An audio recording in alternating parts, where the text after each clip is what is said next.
தமிழன் தொலைக்காட்சி நேயர்களுக்கு வணக்கம். இன்றைய அரசியல் அரங்கம் நிகழ்வில் பாவலர் ராமச்சந்திரன் அவர்கள் கலந்து கொள்கிறார். அவர் தமிழர் தன்னுரிமை கட்சியின் நிறுவனர், தலைவர். ஐயா வணக்கம். வணக்கம், வாழ்த்துக்கள். நன்றிங்க ஐயா. ஐயா, இப்போது எழுச்சி தமிழர் அவர்கள் அந்த உள்ஒதுக்கீடு, அருந்ததியருக்கான உள்ஒதுக்கீடு 3 விழுக்காடு, அது எங்களுக்குள்ளேயே ஒரு உள்ஒதுக்கீடு சரியில்லை அப்படின்னு சொல்லி காங்கிரஸோட தலைவர்கிட்ட எல்லாம் கொஞ்சம் சொல்லியிருக்காரு. இந்த மாதிரியான ஒரு பிரச்சனை வருது. இவரும் கலைஞர் அந்த நேரத்தில் அதை அறிவிக்கும் போது அவரும் கூட இருந்தார். இதற்கு என்ன காரணம்னு நினைக்கிறீங்க? இது சரிதானா? இந்த உள்ஒதுக்கீடு சரியா, இல்லை அந்த இடஒதுக்கீடுகளை பற்றி என்ன உங்களுடைய கருத்து? பேசலாம் நிறைய பேச வேண்டிய கருத்து. இடஒதுக்கீடுன்னா ஒரு இடத்துல இட நெருக்கடி வந்துட்டு இருந்தால் அதை பிரித்து யார் யார் எந்தெந்த பக்கத்தில் போகலாம் வரலாம்ன்றதை ஒழுங்குபடுத்துகிற காவல்துறை மாதிரி அரசாங்கம். யாருக்குமே இடைஞ்சல் இல்லாமல் போகணும். இடைஞ்சல் பட்டவங்களுக்கு என்ன தீர்வுன்றதையும் அரசு அறிவிக்கணும். அந்த அரசு அறிவிக்கின்ற பொழுது அறகுறையாகவும் இருக்கக்கூடாது, ஒரு முழுமை இருக்கணும். அந்த முழுமை இருக்கணுன்றதுக்காக தான் நாங்கள்லாம் கூட கடந்த காலத்தில் சில ஆர்ப்பாட்டம்லாம் செஞ்சுருக்கோம். இப்போ வருங்காலத்துலேயும் இன்னொரு அடுத்த மாதம் இந்த உள் ஒதுக்கீடு, புற ஒதுக்கீடு, பங்கீடு, ஒருத்தர் கொடுத்ததுலேயே இன்னொருத்தருக்கு பிரித்து உனக்கு பாதி இவருக்கு பாதின்றதெல்லாம் இல்லாமல் 100க்கு 100 இடஒதுக்கீடு வேணும். மக்கள் வந்து அதிகமாக வலியுறுத்தினது வந்து கன்சிராம் அப்படின்னு சொல்கிறாங்க. அப்போவே அவர் வாழும்போதே 100க்கு 100 இடஒதுக்கீடு வேணும் அப்படின்னு சொல்லி கேட்டதாக சொன்னாங்க. அதை நீங்கள் வந்து அப்படியே வலியுறுத்துறீங்களா? 100க்கு 100 ஒதுக்கீடு வேண்டது அது வந்து அவர் சொன்னது சரியாக தான் இருக்கும். ஏன்னா அவர் காலத்தில் அது தாழ்த்தப்பட்ட மக்களுக்கோ, பிற்படுத்தப்பட்டவர்களுக்கோ, அல்லது மிகவும் பிற்படுத்தப்பட்டவர்களுக்கோ, இன்னும் சொல்லப்போனால் உயர் ஜாதிக்காரர்களுக்கு கூட இந்த ஒதுக்கீட்டில் பாதகம் இருக்குது. உயர் ஜாதிக்காரர்களெல்லாம் ஒரு இடபிள்யூஎஸ்னு ஒரு 10 விழுக்காடு அவங்க வாங்குறாங்களே. யார்? உயர் சாதியினருக்கு 10 விழுக்காடு ஒன்றும் தப்பு கிடையாது. உயர் ஜாதிக்காரர்கள் 30 விழுக்காடு ஏறக்குறைய இருக்காங்க.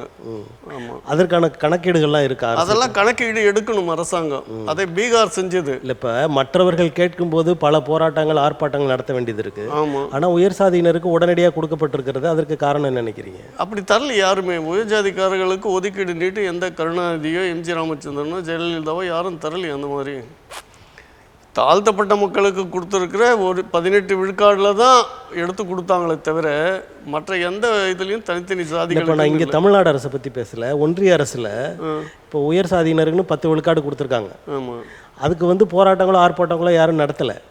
ஆனால் அவங்களாவே கொடுத்துருக்காங்க. ஆனால் பல சாதியினர் போராட்டம் நடத்துகிறாங்க, எங்களுக்கு ஒதுக்கீடு கொடுங்கன்னு கேட்குறாங்க. ஆனால் அதை பண்ணுறது இல்லையே. காரணம், உள் ஒதுக்கீடு 10% கொடுக்கும்போது இந்த சமூக நீதி பேசதா சொல்லிக்கிற திராவிட கட்சிகள் ஆள்ற தமிழ்நாட்டில் இருந்து ஏதாவது ஒரு சின்ன எதிர்ப்பு கிளம்பிச்சு?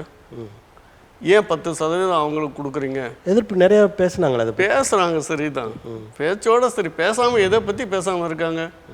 இலங்கைக்கு கச்சத்தீவை தாரை வாத்து கொடுக்கும்போது கருணாநிதி ஒரு நாள் உண்ணாவிரதம் கூட இருந்தார், பேசுகிறாரு.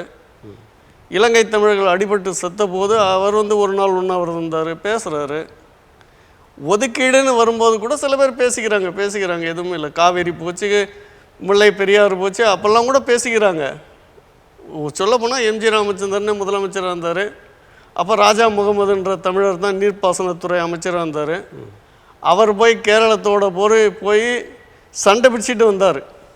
நீங்கள் எந்த வகையில் வந்து முல்லை பெரியாறு அணையை 152 அடிக்கு உயர்த்தக்கூடாதுன்னு சொல்கிறீங்க? அது இடிக்கணும்னு எப்படி சொல்கிறீங்க? அது எங்களுடைய தமிழ்நாட்டுக்காக கட்டப்பட்ட அணை. அது 999 ஆண்டுகளுக்கான ஒப்பந்தம் இருக்குது. அது எந்த வகையிலையும் கேரளத்திற்கு பாதிப்பு ஏற்படுத்தாதுன்னு அவர் பேசிட்டு வந்தார். அப்படி பேசிட்டு வந்த ராஜா முகமதியே அடக்கினார் எம்ஜி ராமச்சந்திரன். என்ன காரணம்? அவர் மலையாளி, பேசுகின்றவர்கள் மலையாளிகள். அப்போ அந்த முல்லை பெரியாறு அணையை தமிழ்நாட்டோடு இணைச்சி இருக்க வேணும். அந்த பகுதிகளை தமிழர்கள் பேசுகின்ற பகுதிகளாக இருக்கின்ற இடுக்கி மாவட்டம் முழுவதையும் தமிழகத்தோடு இணைச்சிருந்தால் அந்த பிரச்சனை வந்திருக்காது. அப்போ எந்த திராவிட கட்சி கேட்டது? அப்போது எந்த திராவிட கட்சியாவது மாநில எல்லை போராட்டத்துக்காக போராடினா? யாரோ போராடினாங்க, தமிழர்கள் போராடினாங்க. கேரள பகுதியில், வடக்கு பகுதியில் மாப்போசி அவர்கள் போராடினார், மங்களங்கிளார் போராடினார். ஆனால் திராவிட கழகம் பேசி தான் இருக்குது. திராவிடர் எப்போ பார்த்தாலும் அவங்களுக்கு பேச்சு தான், பேச்சில் மன்னர்கள். இன்னைக்கு ஒரு பேச்சு பேசுவாங்க, அவங்க திராவிடர் நாடு அப்படின்ற ஒரு கோரிக்கை வச்சுட்டு இருந்தாங்க. அப்போ எது திராவிட நாடு? ஆந்திரா, அதுக்கு எல்லை இருக்கா? இல்லை எத்தனை மாநிலம் சேர்ந்தது திராவிடமாவது அவங்களுக்கு தெரியுமா? சொல்கிறாங்களே கர்நாடகா, ஆந்திரா, கேரளா எல்லாம். யார் சொன்னது? இப்போ அந்த திராவிடத்தை பற்றி பேசுகிறவங்களாம் சொல்கிறாங்க. யார் சொல்கிறது? திராவிடர்கள். திராவிட நாடு 5 திராவிட நாடுகள், பஞ்ச திராவிடம். தமிழ்நாடு, கேரளம் கிடையாது அப்பொழுது, தெலுங்கு, கன்னடம், மராத்தி, குஜராத்தி, 5 நாடுகளும் தமிழ்நாடு, தமிழர்கள் வாழ்ந்த பகுதி. அதனால தான் பக்கத்தில் இருக்க சிந்திவெளி தமிழர்களுடைய நாகரிகம்னு இன்னைக்கு பேசப்படுது. ஆனால் இவங்க பேசுகிறதெல்லாம் தில்லுமுள்ளு திராவிடம், திராவிடமே கிடையாது. இவங்களுக்கு திராவிடத்தை பற்றியும் தெரியாது. சரி, நம்ம அடுத்த இடத்துக்கு போயிட்டோம். இப்போ அந்த இடஒதுக்கீடு விஷயம் பேசுங்க. ஆமாம், திராவிடம் தான் இடஒதுக்கீடில் நாங்கள் எல்லாத்தையும் பண்ணிட்டோம், 100க்கு 100 பண்ணிட்டோம், 200 பண்ணிட்டோம். தமிழ்நாட்டில் யாருக்கும் எந்த ஒரு பங்களிப்புலையும் குறைபாடு கிடையாதுன்னு சொல்கிறீங்களே. ஒரு ஆண்டாவது தேர்வாணைக்குழு நடத்துகிற தேர்வில் இந்தந்த ஜாதிக்கு இத்தனை பேர் நாங்கள் சேர்த்திருக்கிறோம் அப்படின்னு ஒரு பட்டியலை இதுவரையிலும் வெளியிட்டது உண்டா தமிழ்நாடு அரசு? எம்ஜிஆர் ஆண்டார், கருணாநிதி ஆண்டுகிட்டே இருந்தார். இப்போ யாரோ ஆள்றாங்க, நாளை இன்னொருத்தர் வருவாங்க. திராவிடம் என்றைக்காவது தமிழர்களுக்கு, இந்த ஜாதிக்கு, தாழ்த்தப்பட்ட மக்களுக்கு, பிற்படுத்தப்பட்ட மக்களுக்கு, அதுக்குள்ளே இருக்கிற இடையர்களுக்கு, மற்றவர்களுக்கு, வன்னியர்களுக்கு, இன்னும் மீனவர்களுக்கு, இன்னும் யார் யார் இருக்காங்களோ அத்தனை சாதிகளுக்கும் கொடுத்தது உண்டா? எதுவுமே கிடையாது, அறிவித்ததும் கிடையாது. இவங்களே தேர்வு நடத்துவாங்க. தேர்வு நடத்தின உடனே யாரையாவது ஒருத்தர் விட்டு வழக்கு போட சொல்லுவாங்க.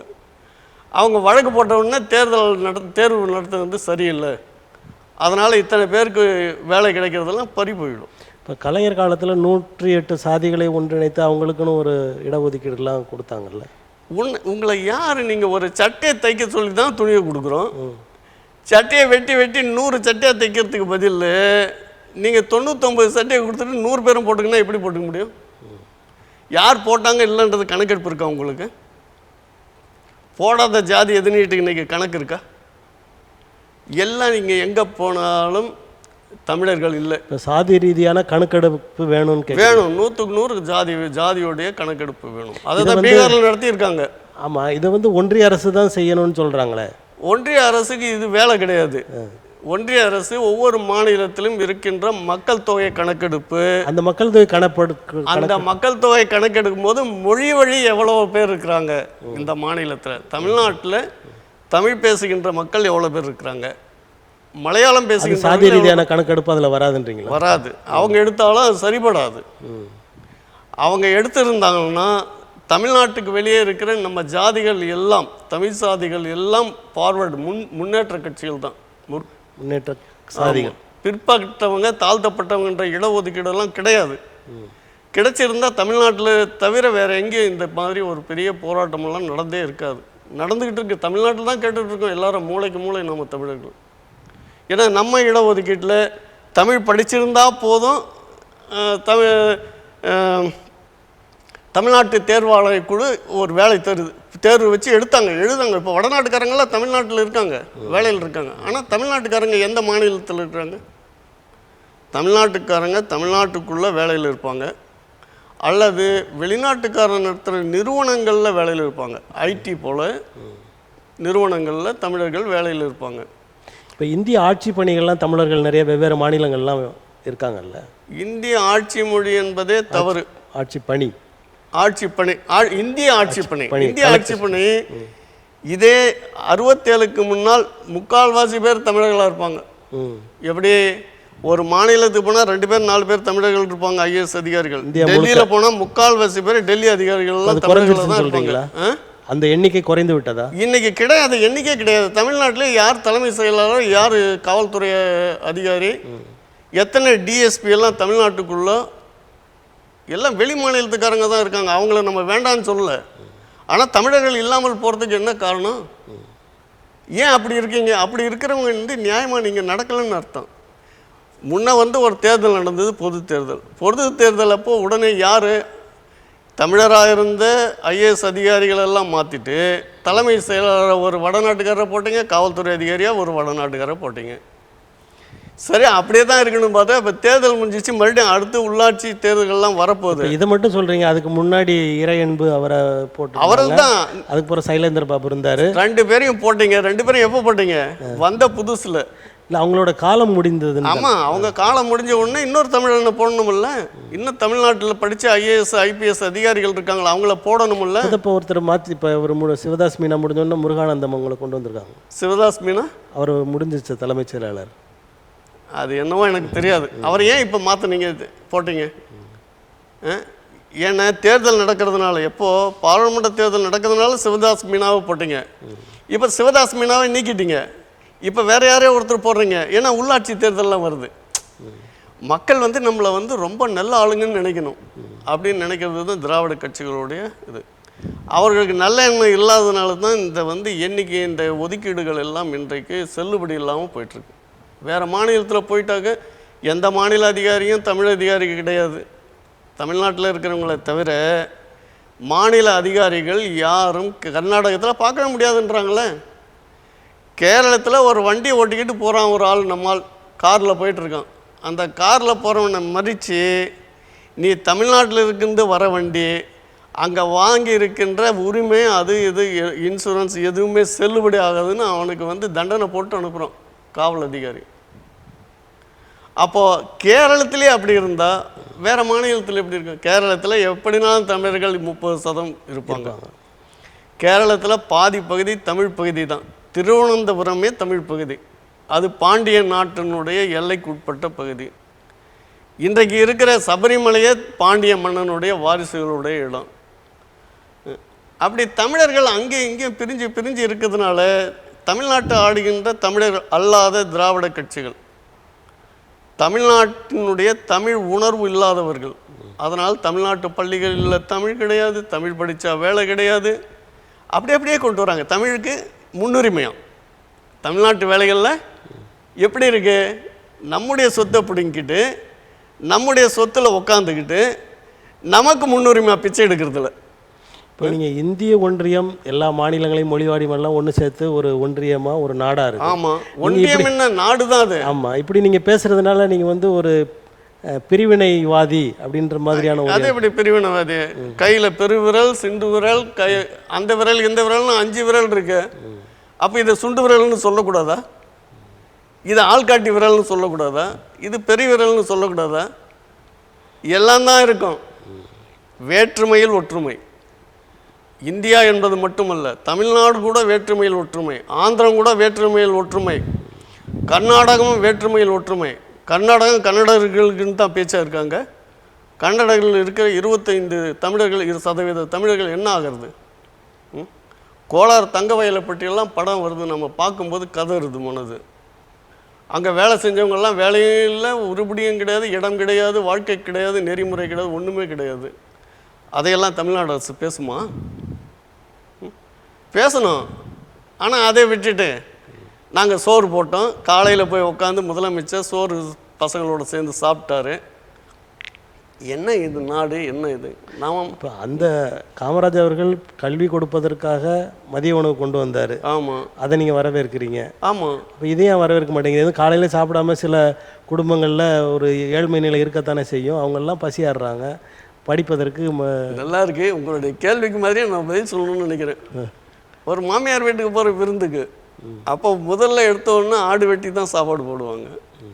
புரியுதா? அப்போது ஏதும் அறியாமல் இருக்கிற ஒரு ஜனங்களுக்கு, மக்களுக்கு கல்வியை பூட்டினா தான் இவங்க தேர்வாங்கன்னும் போது பசங்க பட்னியாக போயிட்டு எல்லாம் பள்ளியில் உட்காந்து படிக்க முடியாதுன்றதுக்காக அவர் திட்டத்தை போட்டார். நீங்கள் எல்லாம் படித்தாச்சு, எல்லோரும் வேலைக்கு வந்துட்டாங்க, ஏதோ அரைகுறையாக எப்படியோ சம்பாதிச்சிட்டாங்க, எல்லோரும் படிக்கிற மக்கள் ஆகிட்டாங்க. படிக்கிற மக்கள் இடையில் நீங்கள் ஒரு பையனை படிக்க வைக்கிறதுக்கு, பள்ளிக்கூடத்தில் சேர்த்துறதுக்கு 50,000 முதல் கட்டணும். 2 வயசு குழந்தைய போய் சேர்க்கறதுக்கு 50,000 கட்டுற ஒரு நாட்டில்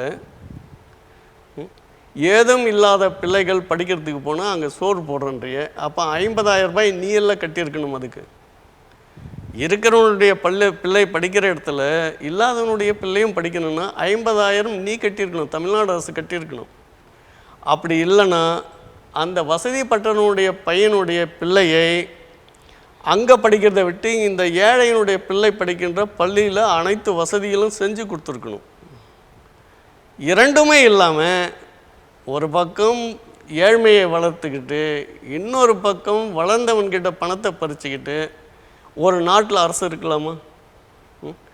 இதெல்லாம் மாயனம்ன்றதுக்காக தான் இடஒதுக்கீடு. 50,000 வாங்குறதெல்லாம் தனியார்கள் தானே, அரசு வாங்கலையே. மன்னர் தனியார்கள் இந்த 50,000 வாங்குறதெல்லாம் ஆமாம் தனியார் பள்ளிகள் தானே. ஆமாம், உங்கள் அனுமதியோடு தானே நடக்குது தனியார் பள்ளி. நீங்கள் வந்த பின்னால் தானே தனியார் பள்ளியை கொடைக்கானல்லையும் உதகையிலும் இருந்த தனியார் பள்ளிகள் அது எங்கே இருந்துச்சுன்னா ஆங்கில அதிகாரியுடைய பிள்ளைகள் படிக்கிறதுக்காக. ஏன்னா நம்ம பிள்ளைகள் மாதிரி வெயிலில் இருக்கிற பிள்ளைகள் அவங்க குளுமை பிரதேசத்தில் இருக்கிறதுனால அவன் ஆங்கில பிள்ளைகள் படிக்கணுன்றதுக்காக அவன் கல்லூரியை பள்ளிக்கூடம் திறந்தான். நீ அதை எப்படி நம்ம வீட்டு வாசலுக்கு கொண்டு வந்துடுற? நீங்கள் 67க்கு பின்னால் தானே வந்தது. 67க்கு முன்னால் நாங்கள் படிக்கும்போதெல்லாம் தமிழில் தான் படித்தோம். தமிழ் 6ஆம் வகுப்பில் ஒரு பாடம், அறிமுக பாடம், மீதியெல்லாம் தமிழில் படித்தோம். தமிழ்நாட்டில் படித்த எல்லா பசங்களும் அந்த காலத்தில் மாணவர்கள் எல்லாம் ஆங்கிலத்தில் தேர்வு எழுதலை, பட்டப்படிப்பெல்லாம் தமிழில் எழுதி பட்டப்படிப்பெல்லாம் ஆங்கிலத்துன்னு போட்டிங்க. இன்றைக்கி தமிழில் தேர்வு கிடையாது, தமிழ் படிப்பு கிடையாது, பாடம் கிடையாது. இந்த நாடு எங்கே போயிட்டுருக்கு? அந்த வேதனை தான் நாமெல்லாம் இப்போ பேசுகிறது.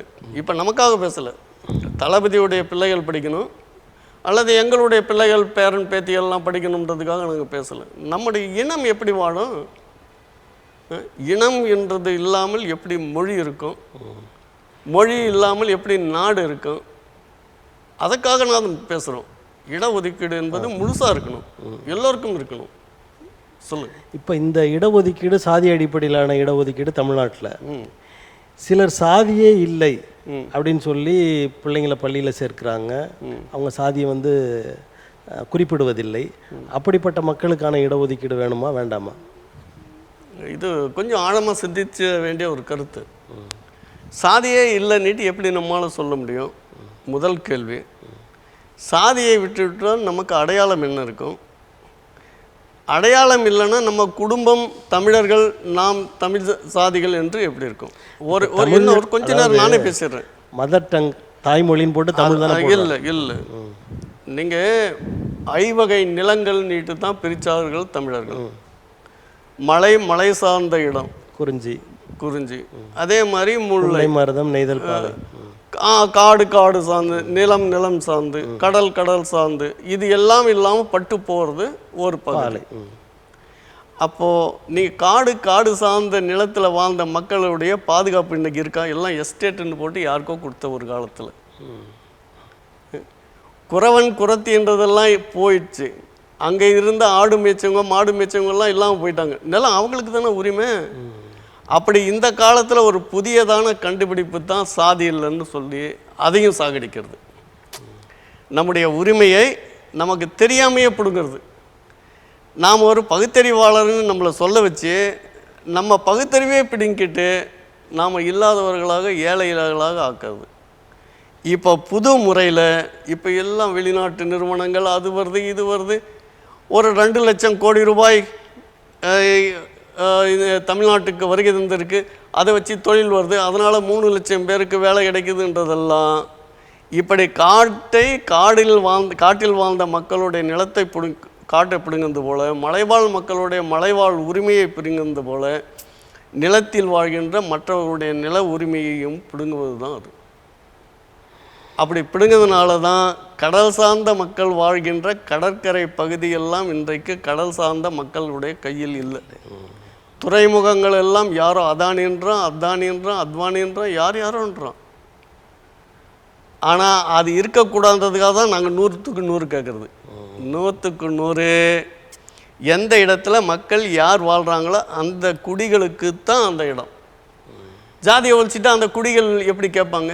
பொதுவாக மக்கள் எல்லாமே சாதி பிரச்சனை, சாதி வந்து ஒரு கேடு சமூகத்துக்கு, இப்படிலாம் தான் பேசுகிறாங்க. ஆமாம். ஆனால் நீங்கள் சாதி வேணுன்றீங்களே.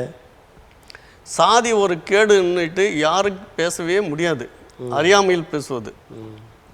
ஒரு சாதியில் இருக்கிற பையன், ஒரு வசதியான பையன் ஒரு சாதியில் இருக்க ஏழையான பெண்ணை கட்டிக்கிறதுக்கு தயாராக இருந்தான்னா இந்த பேச்சு அவனுடைய வாயில் வராது. தன்னை ஒரு மாதிரியாக நினச்சிக்கிட்டு தனக்கு இணையாக ஒரு பொண்ணை வேற எங்கேயோ பார்த்துட்டு வந்து இவன் பேசுகிற கனவு தான் இது. இவன் கனவு காண்ற மாதிரி இவன் வேற ஒரு பொண்ணை கட்டிக்கிட்டா இந்த நாட்டில் இந்த நம்ம வீட்டில் இருக்க பொண்ணை எவர் கட்டிக்கிறது? சாதியால் அது கொடுமையாது? சாதியால் ஏதாவது தப்பு தவறு இருக்கா? நம்ம நினைப்பால் தவறு. நாம் இன்னும் மற்றவர்களுக்காக வாழணுன்ற நினைப்பு அது தவறு. நாம் மற்றவங்களுக்கு, மற்றவர்கள் நமக்கு. நாம் வலது கையும் இடது கையும் சேர்ந்தால்தான் வணக்கம் வைக்க முடியும். நீங்கள் இடது கையை பின்தள்ளிட்டு வலது கையில் வணக்கம் வச்சிங்கன்னா அது அறக்குறை தான். அதை தமிழர்கள் மட்டுமல்ல, இந்தியாவில் இருக்க எல்லாரும் புரிஞ்சுக்கணும். சாதி ஒரு கேடு அல்ல, ஆனால் சாதியை நினச்சிக்கிட்டே கேடாக நினைப்பது தான் கேடு. சாதியை பற்றி இருக்கட்டும். சாதி இல்லைன்னா எப்படி அடையாளம் தெரியும்? இப்போ சாதிய மறுப்பு திருமணங்கள் அது கூட தவறுன்னு சொல்கிறீங்களா? சாதி மறுப்பு அல்லது, அவங்க உடன்பட்டு செய்கிறாங்க. மறுப்பு என்பது தவறு. சாதியை மறுத்து சாதி உடன்பாட்டு திருமணம் அது சாதி அல்ல, உடன்பட்டு, மனம் உடன்பட்டு. நம்முடைய பழங்கால திருமணங்கள்லாம் அப்படி தான் நடந்திருக்கு. உடன்போக்குன்னு தான். ஒரு ஆணும் பெண்ணும் 2 பேரும் பார்த்து பேசி பழகிட்டாங்கன்னா அவங்க பாட்டுக்கு தெரியாமல் போயிட்டே இருப்பாங்க, போய் வாழ்ந்துக்குவாங்க. உடன்போக்கு அது. அது சாதி எப்படி மறுப்பாயிடும்? அப்போ அந்த நேரங்களில் அது சாதி இல்லை இங்கே. எல்லா இடத்துலையும் சாதி என்பது நாம் வாழ்கிற இடத்துக்கு தகுந்த பேர். அது குறவர்னா என்ன அர்த்தம்? மறைஞ்சி வாழ்கிறவங்க, காட்டில் இருக்கிறவங்க. புரியுதா? அதுக்கு ஜாதி கிடையாது, அவங்க இருக்கிற இடத்துக்கு தகுந்தது. மீனவர்னு எப்படி சொல்கிறோன்னா, மீன் பிடிக்கிற இடத்துல இருக்கான், அவன் ஆற்றுல இருக்கான், கடலில் இருக்கிறான், வேற எங்கேயோ ஓடைகளில் இருக்கான். அந்த சாதின்னு சொல்கிறது தொழிலை தழுவி வந்த, தொழிலை தழுவி வந்தது, இடத்தை தழுவி வந்தது. சாதின்னு யாரும் கிடையாது. மேல் ஜாதி கீழ் ஜாதி எல்லாம் ஒரு அரசு ஆட்சி செய்த சூழ்ச்சிகள். அதெல்லாம் நம்ம வந்து கீழ் ஜாதின்னு ஒரு சொல்கிறோம்னா எப்படின்னா, நம்மக்கிட்ட இருந்த அரசு பதவி போன பின்னால் நம்ம கீழான ஆயிடுறோம், ஆக்கப்படுறோம். அப்போ இன்னொரு ஆட்சிக்காரன் வந்து நம்மிடம் இருந்து பறிச்சதை வச்சுக்கிட்டு அவன் நம்மளே சொல்கிறான் தாழ்ந்துட்டான்னுட்டு. தாழ்ந்து தான் ஆயிடணும். நீங்கள் வணக்கம் வைக்கிறவங்களெல்லாம் தாழ்ந்து தான், குனிஞ்சு தான் வணக்கம் வச்சாகணும். இதை சாதி யாரோ சொன்னான்றதெல்லாம் தப்பு. எல்லோருக்குமே நீங்கள் பாப்பனை வந்து தான் சாதி வந்துச்சுன்றதே பொய். அந்தனர் என்பர் அறவோர் செந்தன்மை பூண்டொழுகலால் அப்படின்றார். சிறந்த நேர்மை தன்மைகளெல்லாம் தன்னுடைய வாழ்க்கையில் ஒரு அணியாக செஞ்சு நடக்கிற அந்தணர்கள், அந்தணர்னாங்க நம்முடைய திருக்குறள் சொல்லுது. அப்போது அந்தணர் என்பவர் எல்லாம் நம்ம ஜாதி தான். அவங்க நீங்கள் எப்படி ஜாதி உருவாச்சுன்னா, நமக்கு மேலே நம்மளை மேலே இருக்கிறவங்கள நம்ம சொன்னோம். ஒரு முனிவர்னு சொல்கிறோம்.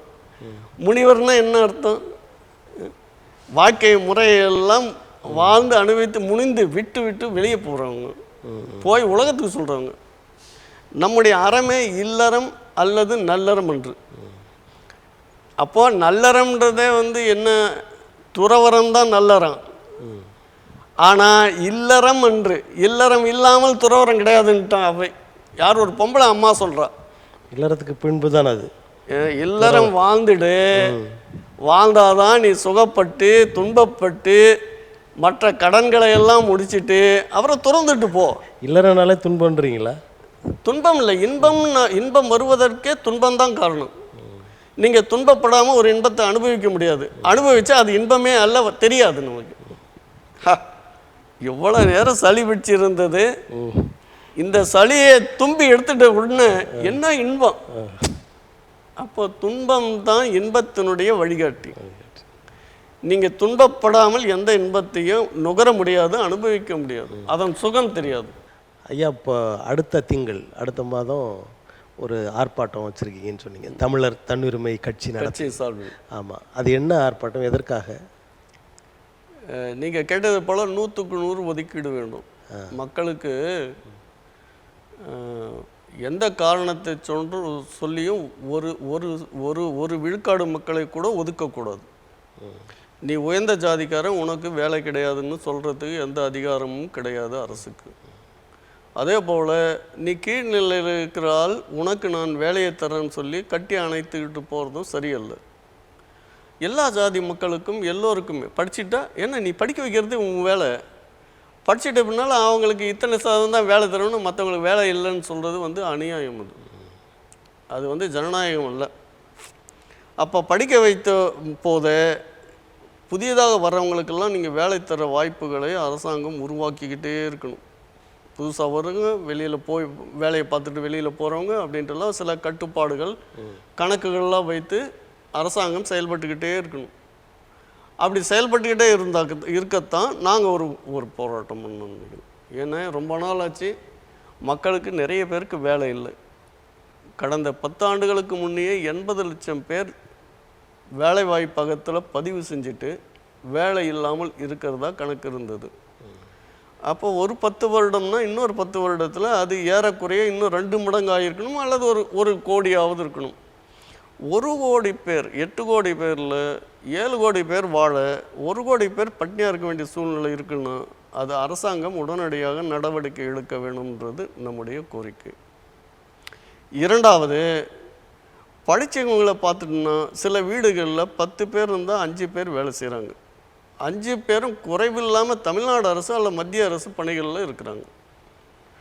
ஒரு வீட்லேயே இத்தனை பேர் வேலை செஞ்சுக்கிட்டு வேலையே இல்லாத குடும்பங்கள் தலைமுறையாக இன்றைக்கும் இருக்குது. இப்போ நீங்கள் ஒரு புது சிக்கலை உருவாக்குறீங்க. ஒரு குடும்பத்தில் ஒருத்தருக்கு தான் வேலை இல்லை, மற்றவங்களாம் வேலை பார்க்கக்கூடாதுன்னு நினைக்கிறீங்க. தப்பு கிடையாது. நீங்கள் 2க்கு மேல் பெற்றுக்கொள்ளக்கூடாதுன்னுட்டு ஒரு நேரத்தில் இருந்தது. அப்போ 2 பேரே வச்சுக்குவோம். 2 பேரில் ஒருத்தருக்கு வேறு ஒரு வேலை தமிழ்நாடு அரசு கொடுத்துட்டா அடுத்திருக்க இன்னொரு ஆள் தொழில் செய்யட்டும். தமிழ்நாட்டில் இருக்க தொழில், இந்தியாவில் இருக்க தொழில்களை இந்திய மக்கள் செய்யட்டும். அரசு தொழில் ஒரு குடும்பத்திற்கு ஒரு வேலை ஒருவருக்கு கொடுத்தாகணும், கட்டாயம். அது ஆணாக இருந்தாலும் பெண்ணாக இருந்தாலும் யாராவது ஒருத்தர் பற்றிக்கலாம். மீதி ஒரு ஆள் தொழில் செய்யட்டும். தொழில் இன்றைக்கி உலகத்தை வாழ வைக்கிறதே தொழில் தான், வேலை இல்லை. அப்போ தொழிலுக்கு கற்றுக் கொடுங்க, தமிழ்நாடு அரசு வழிகாட்டுங்க. ஒரு ஆள் முதலமைச்சர் ஆகிட்டா அடுத்த ஆள் தன்னுடைய பிள்ளையை அந்த பதவியை இன்னொரு ஆளுக்கு விட்டு கொடுங்க. ஒரு 5 ஆண்டுக்கு தானே. அதுக்கு பின்னால் நீங்கள் எல்லாம் அனுபவிச்சிட்டிங்க, நீங்கள் எல்லாத்தையும் பார்த்துட்டீங்க. அதை இன்னொருத்தருக்கு கற்றுக் கொடுங்க, இன்னொரு குடிக்கு கற்றுக் கொடுங்க. இதுவரையிலும் முதலமைச்சரே ஆகாத ஒரு ஜாதிக்கு கொடுங்க. முதலமைச்சர் ஆக தகுதி இருக்கிற இன்னொரு ஆளை தேடி பிடிங்க, கொடுங்க. அப்படின்னா தான் இந்த நாடு உருப்படி ஆகும். இல்லைன்னா பழைய மன்னராட்சி ஒழிணுன்னு மக்கள் பேச அது ஒரு திரைப்படமாக கதையாக அப்படி வந்துக்கிட்டு போய்கிட்டே இருக்கும். மக்கள் முழுவதும் யாரும் எல்லோரும் எல்லாத்துக்கும் உரியவர்கள்ன்றதுக்காக தான் ஜனநாயகம், மக்களாட்சி. எல்லோரும் இந்நாட்டு மன்னர். ஆனால் இந்நாட்டில் நீங்கள் எல்லோரும் மன்னர்ன்னுட்டு நம்மளை மன்னராக்கிட்டா மற்றவங்கெல்லாம் ஏழையாக இருக்கிறதுக்கு எந்த அரசாங்கமும் அனுமதிக்கக்கூடாது, எந்த முதலமைச்சரும் அனுமதிக்கக்கூடாது. இப்போ முதலமைச்சர்களாக இல்லை அமைச்சர்களாக இருக்கிறவர்கள் ஒரு முறை மட்டும்தான் அந்த பொறுப்பில் இருக்கணும்னு நினைக்கிறீங்களா? நீங்கள் அமெரிக்காவை எடுத்துக்கோ. அமெரிக்கா தான் இப்போ நம்ம ஆளுங்க எல்லாரும் பார்க்குறவங்களுக்கெல்லாம் கண்ணில் படுறது அமெரிக்கா படுது அல்லது இங்கிலாந்து படுது. இந்த அமெரிக்காவும் இங்கிலாந்துலேயும் 2 முறைக்கு மேலே யாருமே பிரதம மந்திரியாக இருக்கவே இல்லை. யார் எத்தனையோ பேர் வந்தாங்க. இன்னைக்கு இருக்கிறவர் கூட அந்த கண் தெரியாத நேரத்தில் கூட அவர் பிரதம மந்திரியாக நிற்கணும்னா கமலா ஹாரிஸ்க்கு வாய்ப்பு போயிடுச்சு. அப்படியே 2 முறைக்கு மேலே ஏன் நீங்கள் இருக்கீங்க? இது என்ன குடும்ப ஆட்சியா?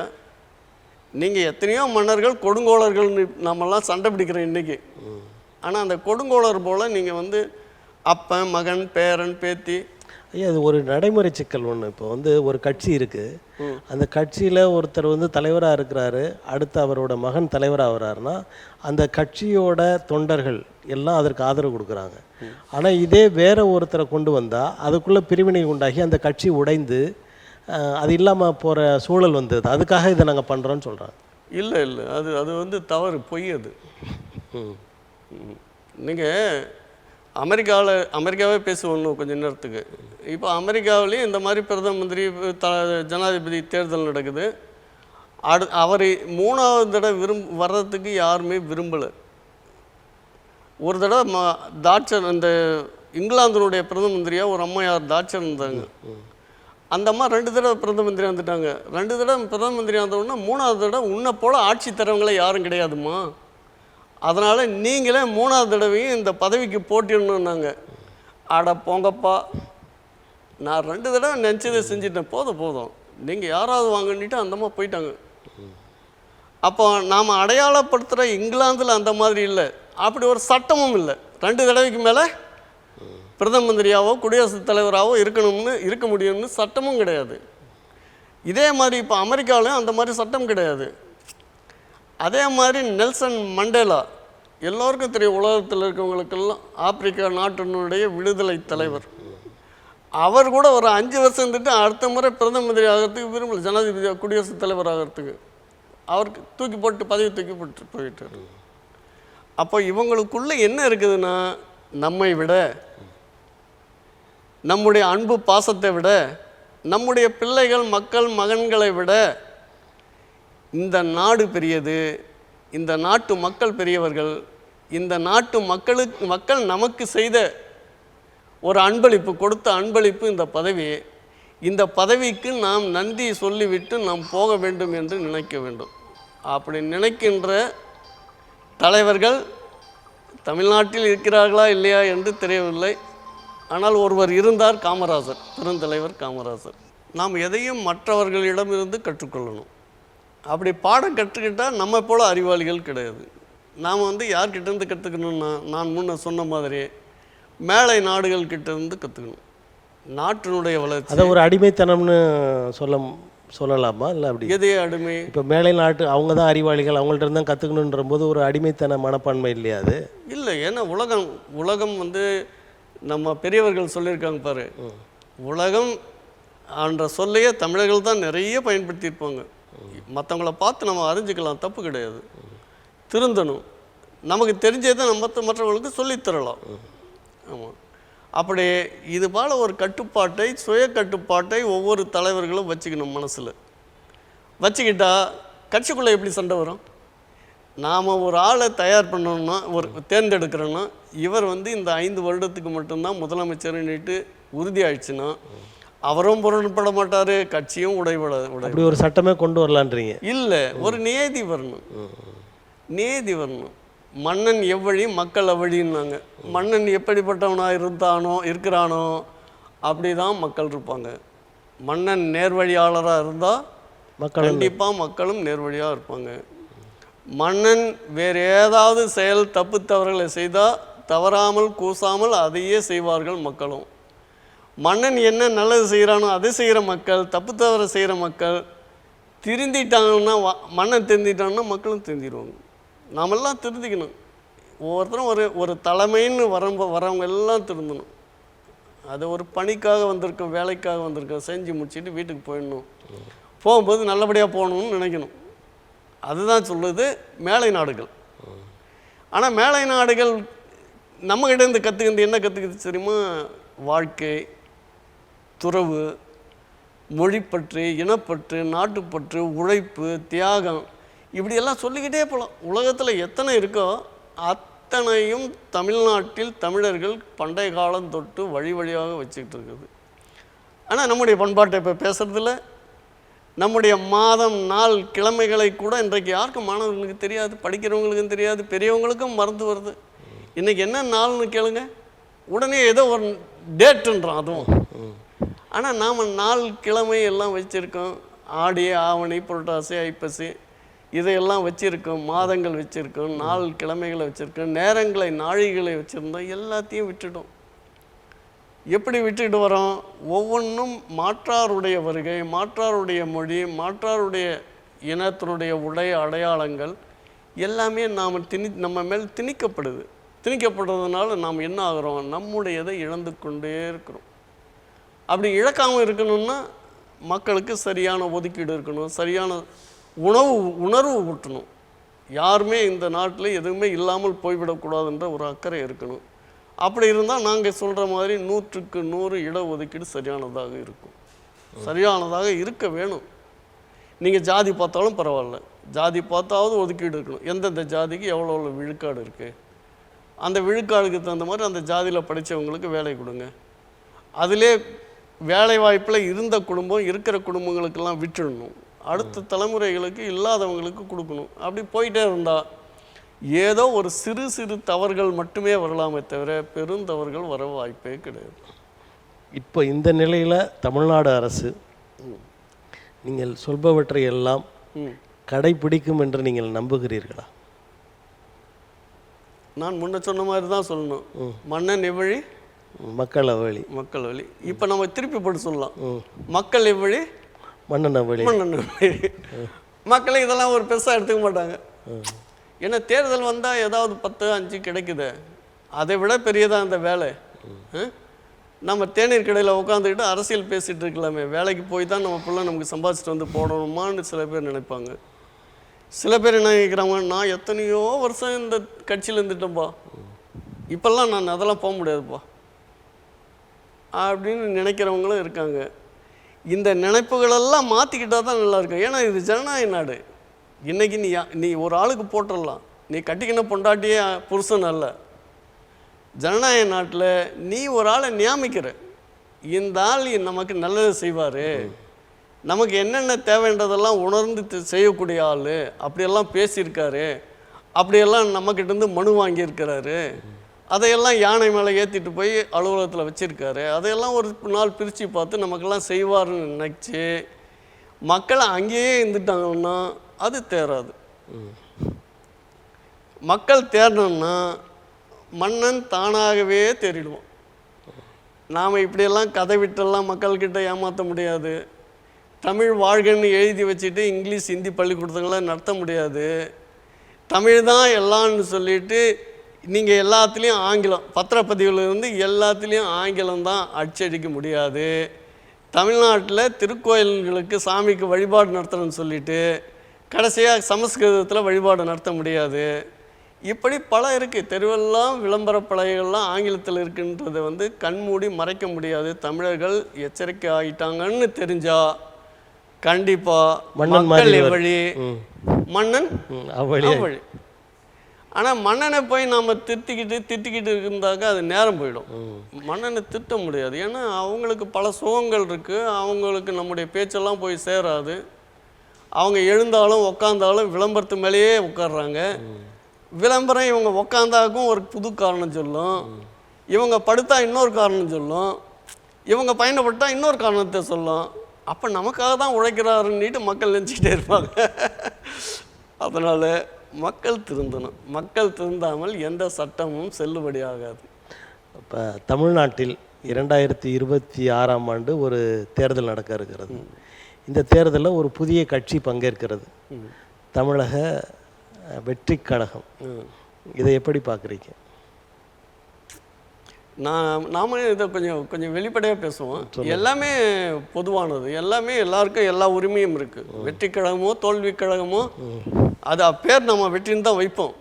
ஆமாம், சரிதான். ஆனால் ஒரு வேறுபாடை பாருங்கள், ஒரு ஒற்றுமையை பாருங்கள். 67க்கு முன்னால் சினிமாக்காரங்களுடைய அரசியல் கிடையாது. 67க்கு முன்னால் அப்போ கைவிட்டால் பெருந்தலைவர் காமராஜர் இருப்பார், இன்னொரு பக்கம் பொது உடைமை கட்சி தலைவர்கள்லாம் இருப்பாங்க, அதுக்கு இன்னொரு பக்கம் போயிட்டாக்க தமிழ் தேசியவாதிகளாக மாப்போசி பண்ணுறவர்கள்லாம் இருப்பாங்க, இன்னொரு பக்கம் ஆதித்தனார் இருப்பார், இப்படி எத்தனையோ பேர் இருப்பாங்க. ஆனால் 67க்கு பின்னால் இன்னைக்கு ஒரு பட்டியல் போடுங்க.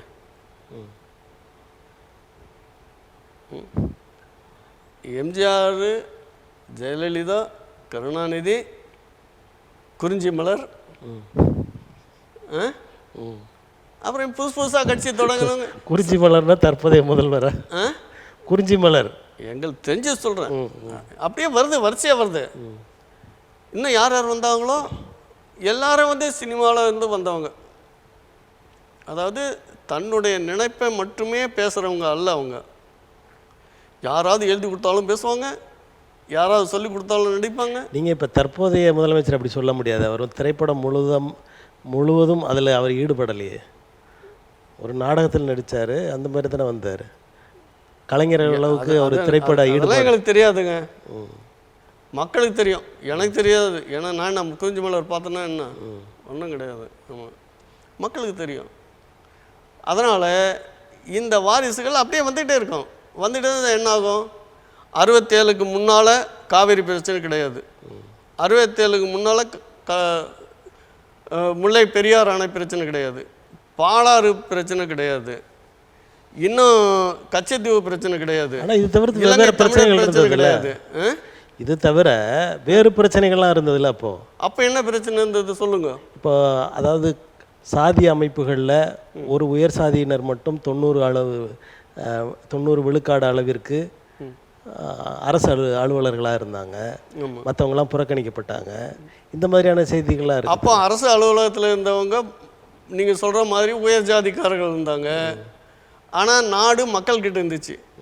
எல்லா தொழிலும், ஒரு உப்பு விற்கிறது கூட நம்மளாக இருப்போம், சேலை விற்கிறவன் நம்மளாக இருப்பான், துணி விற்கிறவன் நம்மளாக இருப்பான், ஆடு மாடு விற்கிறவன் நம்மளாக இருப்பான், சோறு கொண்டு வந்து கொடுக்குறவன் நம்மளாக இருப்பான், வேறு என்ன வேலையாக இருந்தாலும் எல்லாம் நம்மளாக இருப்பான். ஆனால் இன்றைக்கி நிலம் போச்சு, வணிகம் போச்சு, மற்றதெல்லாம் போச்சு. ஒரே படிப்புன்னு சொல்லிக்கிட்டு அந்த படிப்பு மட்டும்தான் ஏதோ கொஞ்சம் ஊசலாடிக்கிட்டு இருக்கு. ஆனால் நம்ம நாட்டில் இருக்க துறைமுகம் போயிடுச்சு, வானூர்தி நிலையங்கள் போயிடுச்சு, விமானம் வச்சுட்டு இருந்த அழகப்ப செட்டியார் போன்றவர்களுடைய ஆளுமையெல்லாம் போயிடுச்சு. பல்கலைக்கழகங்கள் எடுத்தால் எத்தனை பல்கலைக்கழகம் காசு வாங்காமல். ஆனால் இன்றைக்கு எல்லாமே காசுன்னா எல்லாம் போய் நம்முடைய மான மரியாதை எல்லாம் போயிட்டு நம்முடைய மொழி எங்கே இருக்குன்னே தெரியாது. 1வது படிக்கிற பசங்களுக்கு போய் கேளுங்க, சொல்லுங்கள், அவன் எடுத்தோடனே ABCDன்றான். இதுன்றான். நீங்கள் முழுவதும் அப்படி குற்றம் சொல்லிட முடியாதுல்ல. இப்போ நான் முதல்வன் திட்டம், இந்த மாதிரி நிறைய திட்டங்கள் கொண்டு தமிழை முன்னிலைப்படுத்துறதுக்கான வேலைகள் நடந்து கொண்டு தானே இருக்கிறது. நீங்கள் கேள்வி கேட்குறீங்க, நான் பதில் சொல்கிறேன். இப்போ நானே கேள்வி கேட்குற மாதிரி இருக்கு. தமிழை முன்னிறுத்தி எங்கே இருந்தீங்க? 67க்கு முன்னால் தமிழ் ஆட்சி மொழி சட்டம் இருந்தது. 56ல் தமிழ் ஆட்சி மொழி சட்டம்.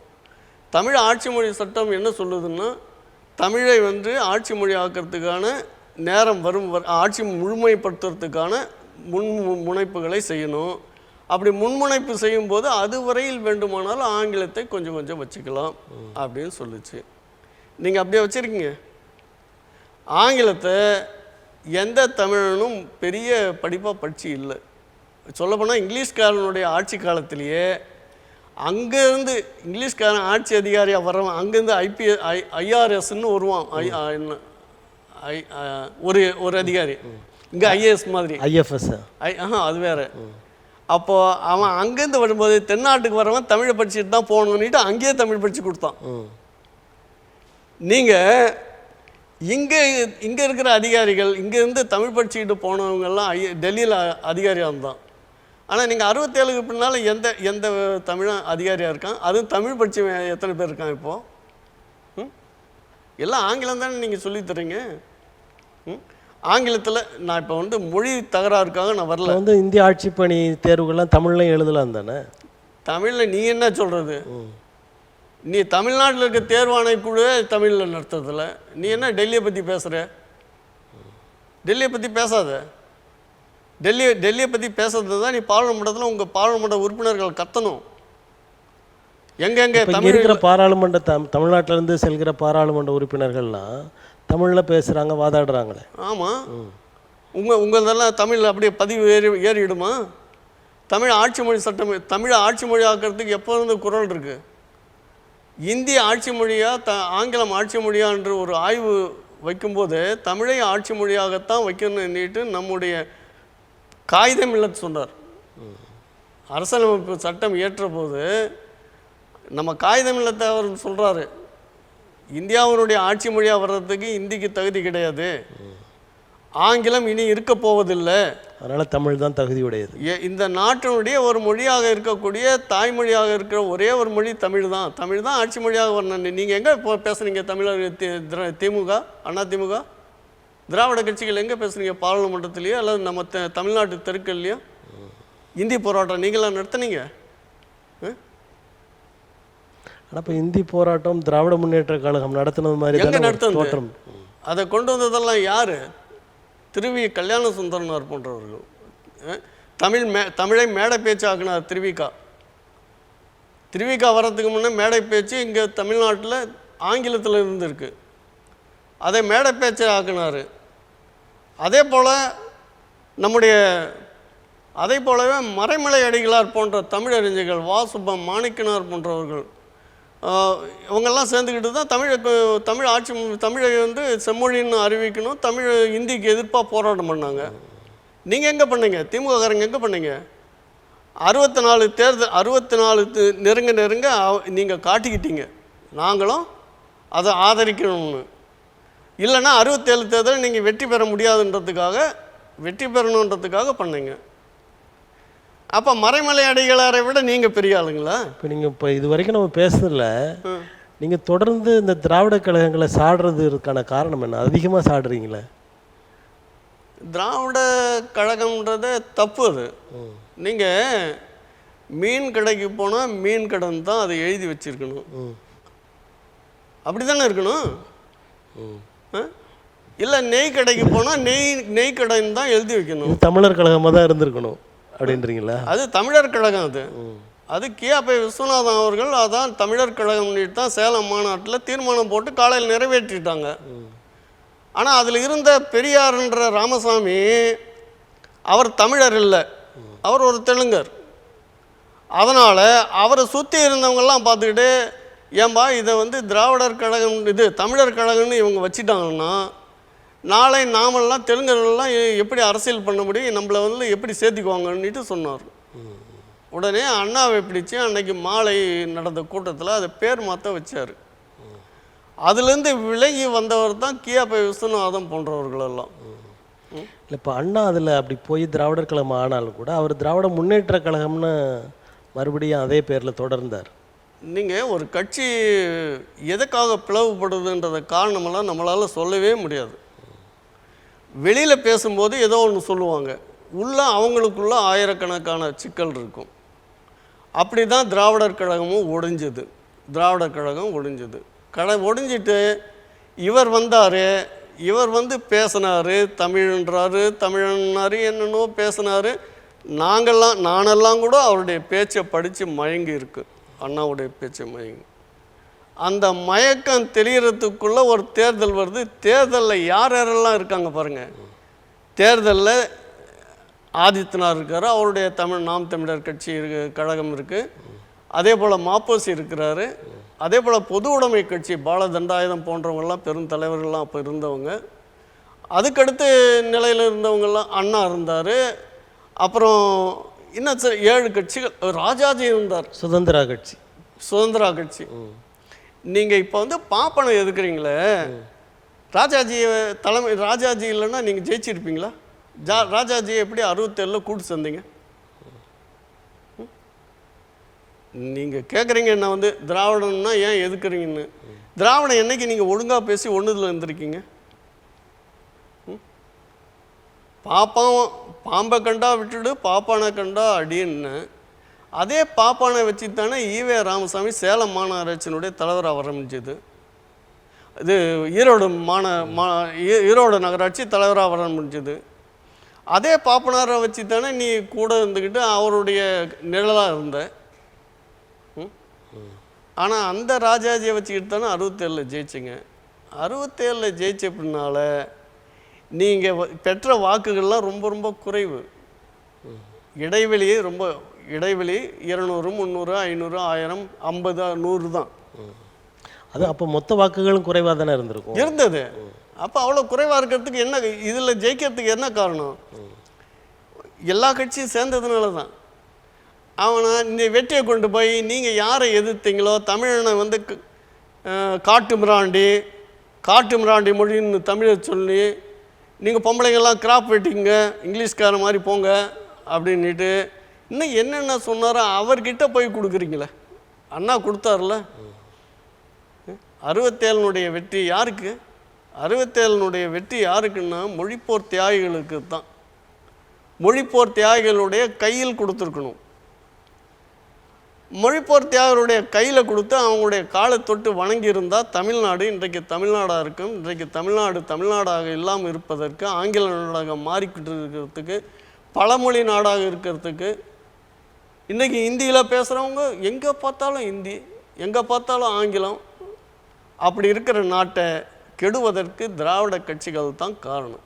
அதனால தான் திராவிடத்தை எதிர்க்கிறது நம்முடைய நோக்கம். சரி, தொடர்ந்து உங்களது கருத்துக்களை தமிழன் தொலைக்காட்சி வாயிலாக தந்தமைக்கு எங்களது மனம் கனிந்த நன்றி. நன்றி, வணக்கம். தமிழன் தொலைக்காட்சிக்கும் தமிழன் தொலைக்காட்சியினுடைய முதலாளி நண்பர் கலைக்கோட்டு உதயத்திற்கும் இதை பார்க்கின்ற நேயர்களுக்கும் என்னுடைய அன்பான வணக்கத்தையும் வாழ்த்துக்களையும் தெரிவித்துக் கொள்கின்றேன். தமிழ் வாழ வேண்டும், தமிழன் வாழ வேண்டும், தமிழ்நாடு தமிழருடைய நாடாக இருக்க வேண்டும். அதற்கு தமிழ் தேசிய அரசியல் என்ற தலைமையை ஏற்று நடத்துகின்ற தமிழர் தன்னுரிமை கட்சியை நீங்கள் நேசிக்க வேண்டும் என்று அன்பான வேண்டுகோளை வைத்து அமைகிறேன். நன்றி, வணக்கம். நேயர்களே, அடுத்த அரசியல் அரங்கம் நிகழ்வில் வேறொரு ஆளுமையுடன் சந்திப்போம். நன்றி, வணக்கம்.